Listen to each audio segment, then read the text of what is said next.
Boa noite a você que está em casa, a nossa Igreja Batista Betel, aqui no bairro Árvore Grande, Pouso Alegre. Nós vamos estar começando uma série de mensagens que com certeza irá causar um impacto muito grande na minha vida e na sua vida também. Nós vamos estar falando sobre vitória. Vitória em tempo de crise. Na crise financeira, na crise espiritual, na crise familiar. E Deus colocou isso no coração da nossa igreja, para que possamos chegar até você com uma palavra de vitória. Vitória em tempo de crise. Que Deus possa, através da mensagem que será ministrada ao seu coração nesta noite, mudar a sua maneira de pensar, mudar a sua maneira de agir. Porque ver é vitória. E nós vamos proclamar com real prazer que a maior vitória do ser humano está em Jesus Cristo, nosso Senhor.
Haja o que houver, Deus é maior, Deus é maior.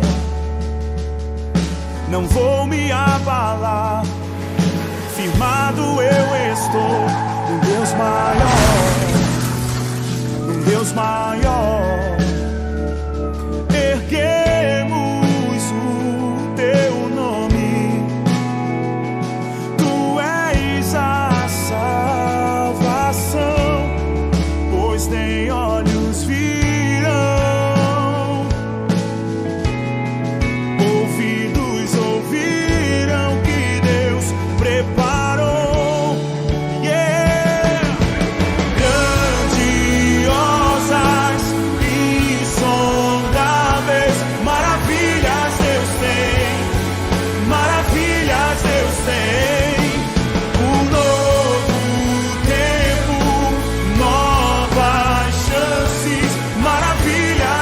tem, maravilhas Deus tem. Deixa o céu ouvir o teu brado.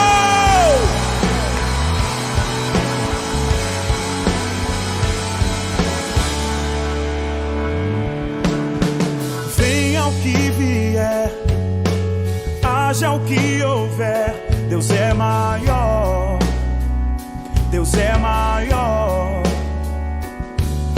Não vou me abalar, firmado eu estou num Deus maior, num Deus maior. Erguemos o teu nome, tu és a salvação, pois nem olhos viram,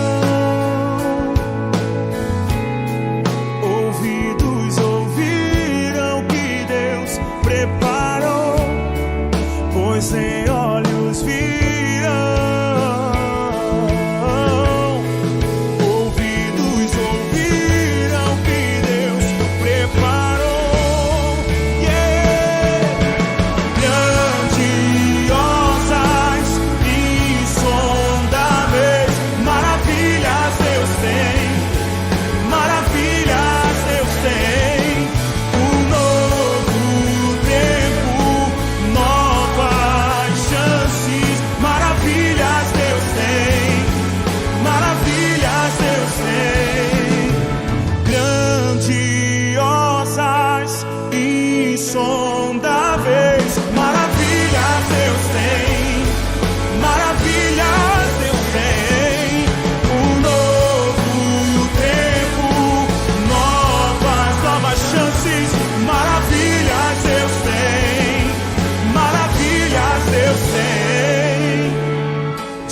dias melhores, sonhos maiores virão sobre o Brasil, eu creio. Dias melhores, sonhos maiores virão sobre nós, eu creio. Dias melhores, sonhos maiores virão sobre o Brasil, eu creio. Dias melhores, sonhos maiores virão sobre nós, eu creio.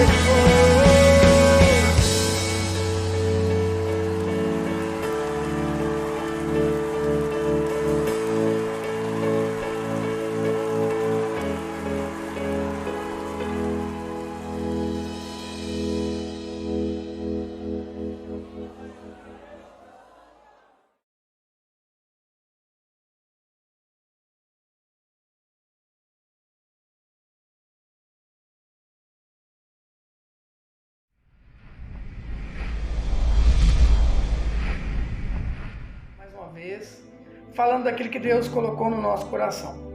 Louvamos a Deus pela sua vida, louvamos a Deus pelas nossas vidas, né? Louvamos a Deus porque Deus, Ele nos curou. Deus trabalhou muito conosco neste momento. Deus falou, Deus revelou. Deus tem demonstrado o seu amor conosco através da sua igreja. E só lembrando os irmãos, na quinta-feira nós vamos estar com o nosso templo aberto. Nós vamos transmitir os nossos cultos pelo templo da nossa igreja. Quinta-feira o pastor Carlos vai estar lá, domingo pela manhã a irmã Eliane, domingo à noite o pastor vai estar lá. Só lembrando a você também, se você quiser fazer seu dízimo, a sua oferta, a casa do Senhor, né, a igreja vai estar, o templo da nossa igreja vai estar aberto. Lembrando sempre, né, Deus ama quem dá com alegria. Trazei todos os dízimos à casa do tesouro. E se você também quiser fazer depósito na conta da nossa igreja, com certeza já está passando por aí também. Irmãos, precisamos ser fiéis. E a fidelidade é um ponto muito bom na vida do cristão. Como a irmã Eliane sempre tem falado, o dízimo não abençoa a igreja, o dízimo abençoa a sua vida. Vamos orar para que Deus nos dê oportunidade, mais uma vez, de transmitir aquilo que Ele colocou no nosso coração. Agradecer a Deus, porque estamos vivos, nós estamos respirando. E como é bom viver. Como é bom viver na presença do Senhor, como é bom viver na dependência de Deus. Vamos orar? Pai, em nome de Jesus, muito obrigado, Deus, por tudo que o Senhor tem feito na minha vida, na vida do teu povo e na vida da tua igreja. Ó Pai, muito obrigado pela tua fidelidade, porque nada nos faltou. Nada nos faltou, Senhor. Ó Deus, muito obrigado pelo teu amor. Muito obrigado, Deus, pela tua igreja que se levantou. Como nós temos falado desse pequeno e poderoso exército da Igreja Batista Betel. Nos abençoe, nos guarde e nos proteja de todo o mal. E é no nome de Jesus que nós oramos. Amém. É interessante, eu estive pensando muito, na história do sobrinho de Abraão, chamado Ló. E o sobrinho de Abraão, nós sabemos a história, ele vivia em Sodoma, uma cidade que seria julgada pelo nível da impiedade e toda sorte de perversidade que tinha ali naquela cidade.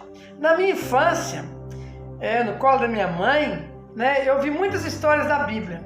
E minha mãe sempre contava alguma história pra gente, na sua simplicidade, na sua humildade, no nosso culto doméstico. E essa era uma história que ela contava pra gente, uma história que me chamava muita atenção. E eu fiquei pensando nisso tudo, Parece que a gente fica muito saudosista. Na igreja em que eu cresci, na Igreja Batista do Arão Reis, do pastor Francisco Mancebo Reis, uma pessoa que eu tenho um carinho muito especial, havia nossa sala ali de departamento infantil. Tive excelentes professoras ali, E eu queria citar 3 delas. Eu queria citar a Crisolita, que exerceu uma influência muito grande na minha vida, né, com ensinamento, e ela contava essa história também. A Vera é uma pessoa muito querida também, e por que não lembrarmos também da nossa querida Dona Hilda? Dona Hilda passava na EBD, foi engraçado isso, parecia que ela só passava na revista ali, né? E ela sempre falava algo interessante para nós, que eu nunca vou esquecer. Dona Hilda sempre falava da nossa fidelidade.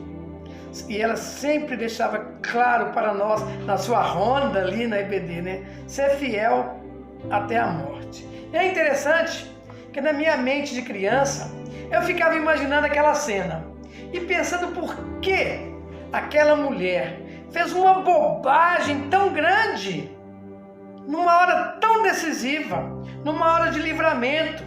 E com certeza hoje eu não sento mais no colo da minha mãe como criança, onde que ela contava essa história, não tenho as minhas professoras na minha infância de EBD, mas hoje eu tenho o eterno colo do Espírito Santo de Deus, que me acalenta com as suas histórias para embalar o meu espírito e me conduzir a um propósito divino na terra, porque eu estou vivo. Louvado seja Deus por isso. E é tão bom que o Espírito Santo de Deus, ele me fez voltar à mesma história, com os mesmos olhos, com o mesmo propósito. E é tão bom crer nisso, viver isso. E é interessante que a primeira coisa que o Espírito Santo de Deus mostra para cada um de nós nessa história: não olhem para trás. Não devemos olhar para trás. Quando os 2 anjos enviados por Deus começariam a executar o juízo divino sobre aquela cidade, Deus se lembrou de Ló e por causa dele livrou Ló de tal destruição. Ló foi conduzido para um lugar seguro antes que começasse o juízo. Porém, um trágico acidente acontece ali. Havia uma ordem clara de Deus: não olhem para trás. Eles não poderiam olhar para trás, apenas seguir em frente, sem parar, até chegar ao monte, onde eles estariam seguros. A ordem de Deus: não olhem para trás, eu vou conduzir vocês a um lugar seguro. E é interessante que em Gênesis capítulo 19, versículo 14 e 17, nos diz assim a palavra de Deus: então Ló correu para avisar os noivos de sua filha: vamos sair depressa da cidade, o Senhor está prestes a destruí-la. Os rapazes, porém, pensaram que ele estava brincando. No dia seguinte, os anjos insistiram: rápido, tome sua mulher e suas 2 filhas que estão aqui, saia agora mesmo, ou também morrerá quando a cidade for castigada. Visto que Ló ainda hesitava, os anjos o tomaram pela mão, e também sua mulher e suas 2 filhas, e correram com eles para um lugar seguro fora da cidade, pois o Senhor foi misericordioso. Quando estava em segurança fora da cidade, um dos anjos ordenou: correm, salvem-se, não olhem para trás, nem pensem, nem parem no vale, fujam para as montanhas, ou vocês serão destruídos. E essa era a instrução para que aquele propósito se cumprisse. No entanto, a esposa de Ló, ela olhou para trás, e isso lhe trouxe um juízo imediato. Ela foi transformada numa estátua de sal. Talvez você comece a pensar: que mal poderia haver em dar uma olhadinha para trás, para ver a situação da cidade, ver seus conhecidos, a sua casa e seus bens? Que mal há nisso? E é interessante que a palavra de Deus é muito clara: pessoas envolvidas em cumprimento de propósitos eternos não devem desrespeitar as instruções divinas. Se Deus diz que essa determinada coisa não é boa para nós não precisamos experimentar para saber se isso é bom, se isso é ruim. Quando nós pensamos na nossa vida, a rebelião impede que nós traçamos a trajetória espiritual de Deus na nossa vida e vamos ser derrotados. E a grande dificuldade da mulher de Ló, que virou estátua de sal, foi ter feito o que Deus não lhe mandou fazer. Ela desrespeitou um comando, uma ordem, uma instrução numa hora decisiva em que o juízo de Deus havia descido sobre a terra. E é interessante também, irmãos, igreja, você que está nos vendo, é perigoso não compreendermos a hora dessa profecia no qual nós estamos envolvidos. Quem realmente quer trazer à existência os propósitos eternos não pode obedecer senão a voz de Deus. Eu não posso ouvir a voz da minha alma, a voz dos meus sentimentos, a voz dos meus desejos. Ela é perigosa. E ouvir também a voz dos demônios é mortal. E ouvir também a voz de pessoas que falam contrários aos planos de Deus pode ser trágico, acontecer uma grande tragédia na nossa vida. E é interessante, são aqueles que não vivem na dimensão de suas emoções, ou às vezes desequilibrados e influenciados pelas situações, é que serão destruídos. Outro fator interessante que Deus nos mostra, e eu creio que sim, que Deus logo conseguiu chegar ao lugar de livramento, portanto seria possível, lógico, sua esposa chegar ali. Quantas opções existem hoje para nos fazer parar? Existem milhares de opções. Pare! Olha o que está acontecendo. E é interessante que uma das mais sutis opções que nós temos é ficar com a nossa mente e o nosso coração nos amores e paixões carnais que nós precisamos deixar para trás para cumprir o chamado divino que precisa queimar no nosso coração. E eu fico pensando hoje nessa situação, nesse momento que nós estamos passando, quantos jovens estão com seu coração hoje como pedra. O seu coração está petrificado por não deixarem seguir o propósito de Deus. Milhares hoje continuam olhando para o passado, para as suas mágoas, para os seus traumas, para aquilo que não deu certo na vida. Talvez começam a pensar: o que faltou? E eu respondo para você: no seu início faltou fé. Talvez pensam: houve injustiça, eu estou com dor, desilusão, traição, abandono, eu tive queda. Ainda bem que hoje nós sabemos que o passado, o meu passado, o seu passado, nada pode nos separar do amor de Deus. Nada poderá nos separar do amor de Deus. Que bom pensar nisso.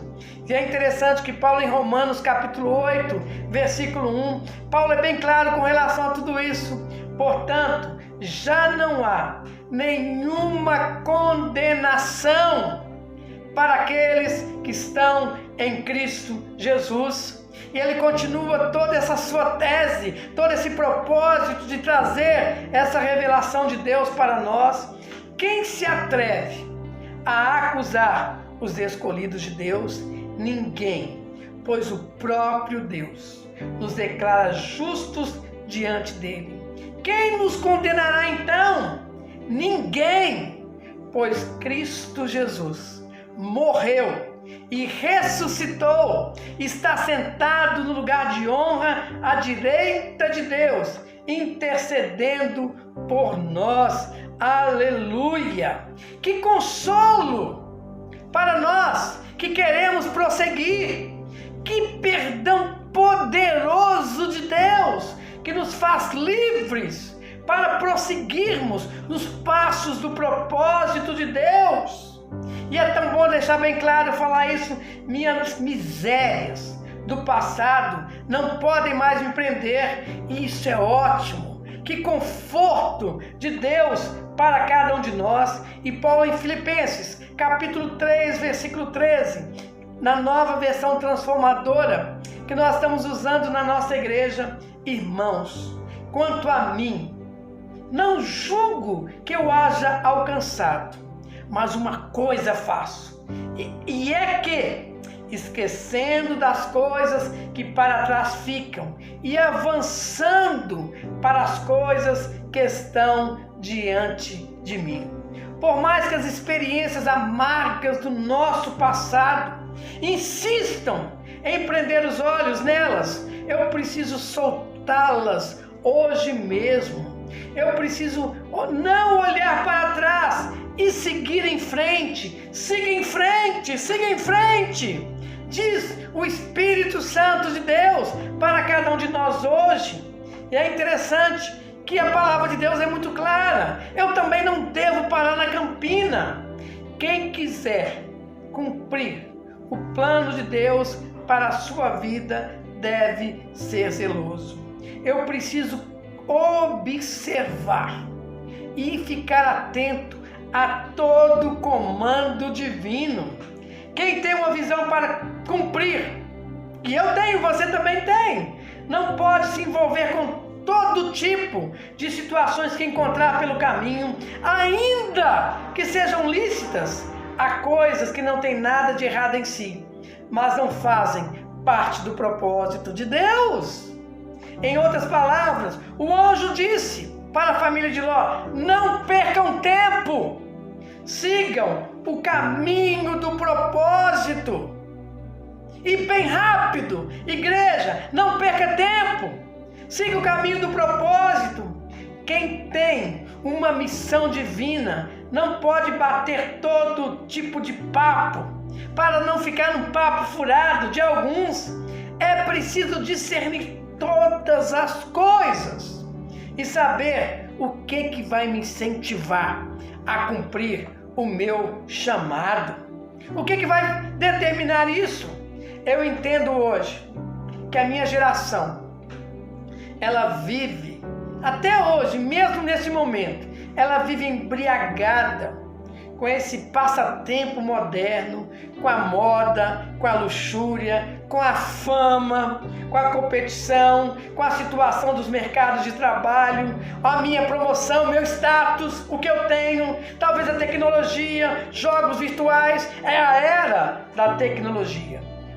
Mas no entanto, mesmo em meio a toda essa embriaguez, Deus está chamando pessoas para cumprir os seus propósitos na terra.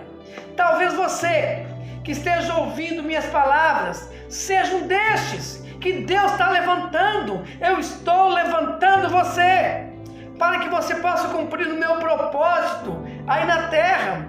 E é interessante que eu lembro agora da instrução de Paulo a Timóteo. Paulo dá uma instrução tremenda a Timóteo. Em 2 Timóteo, capítulo 2, versículo 4, na nova versão transformadora: nenhum soldado em serviço se envolve com os negócios desta vida, porque o seu objetivo é satisfazer aquele que o alistou. Se eu estou envolvido numa missão eterna, eu não posso enlaçar o meu coração com os negócios dessa vida.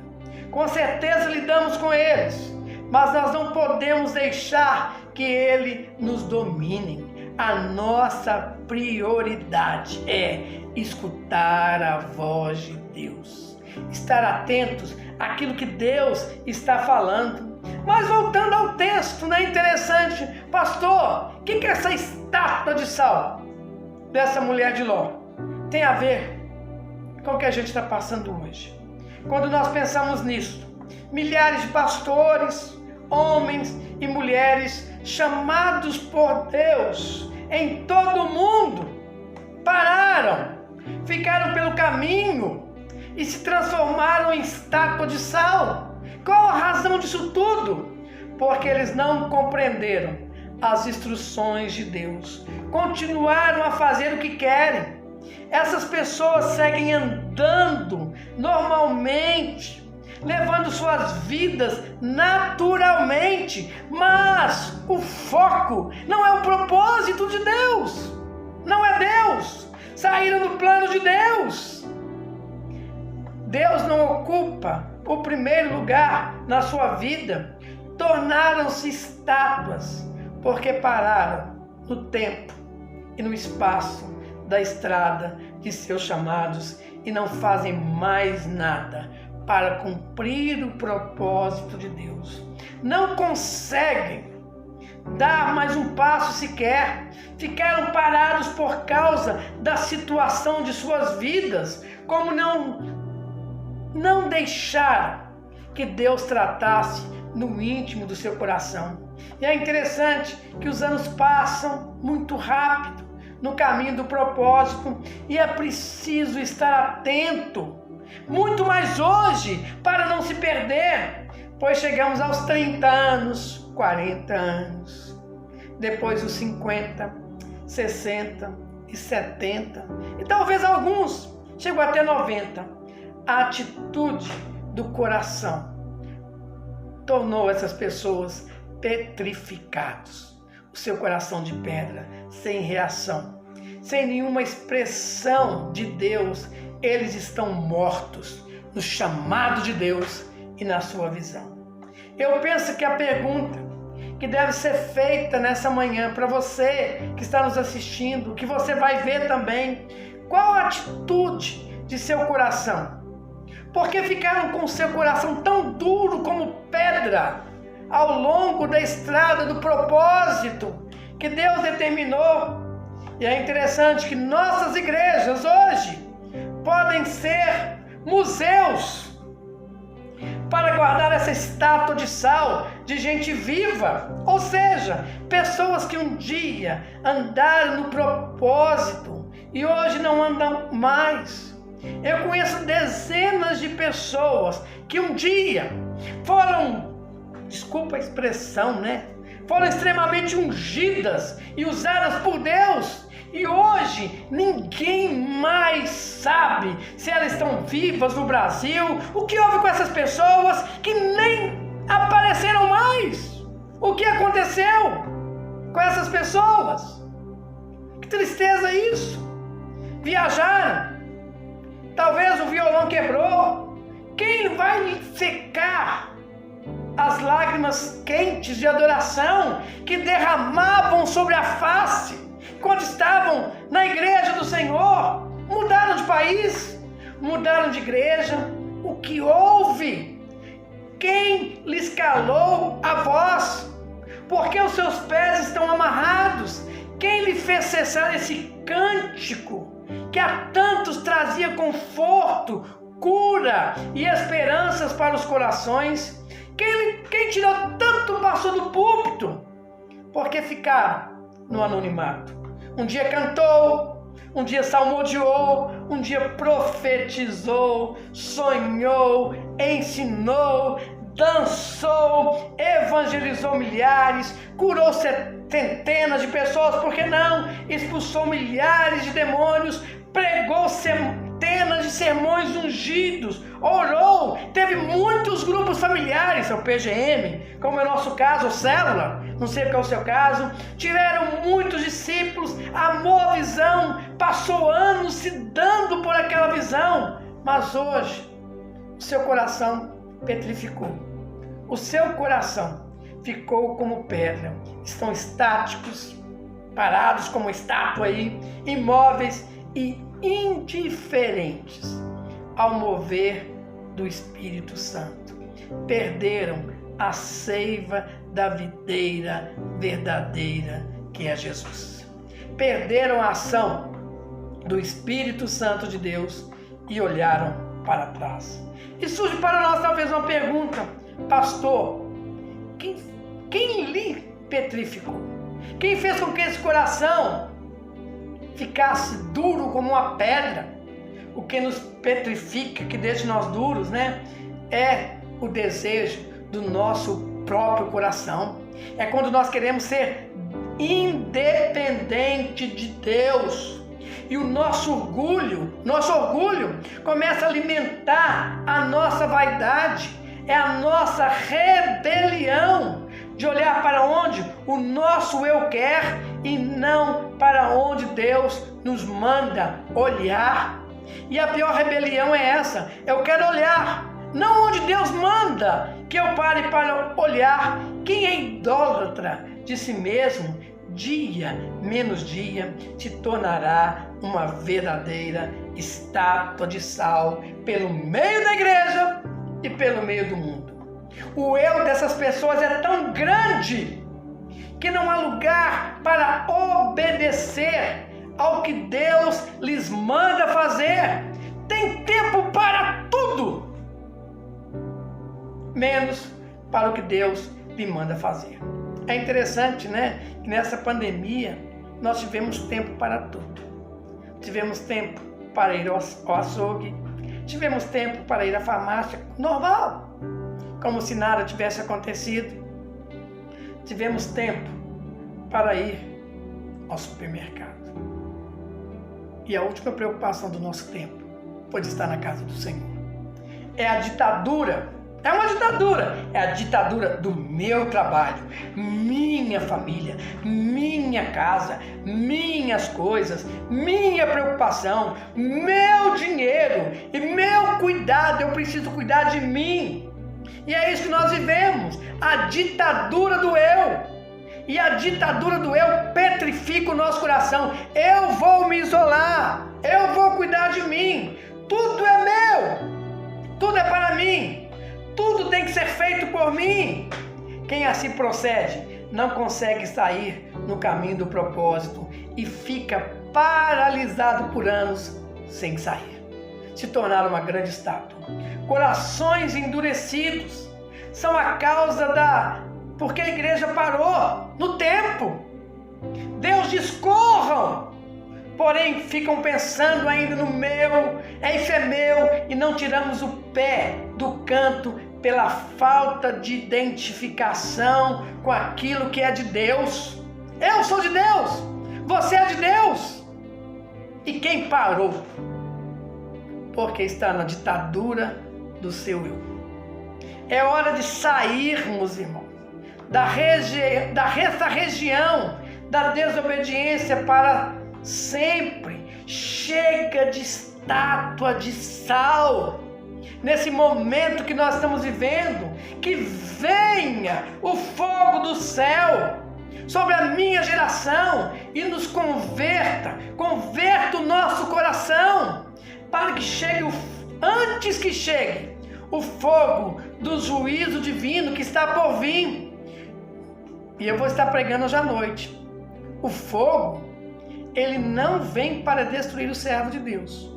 O fogo vem para nos purificar.